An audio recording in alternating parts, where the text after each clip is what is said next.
you got to put yourself out there. If your goal is to be able to raise a lot of equity and acquire a lot of units, right? You're going to have to get comfortable with the uncomfortable.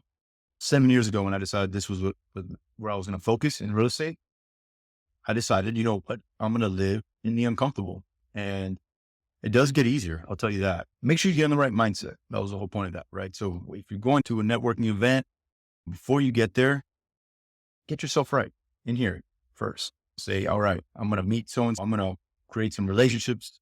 I'm going to bring energy. I'm going to be excited. Let's go. When you're doing this, when you're actually networking, please make sure that you are listening to the other person and that you're the best networker knows the right questions to ask, right? And then just listens and figures out, okay, I see the problems this person has or what they're looking for. How can I help them? So don't be the one that's just sitting there waiting to get their words out and they're not listening to what anybody's saying. That is not who you want to be.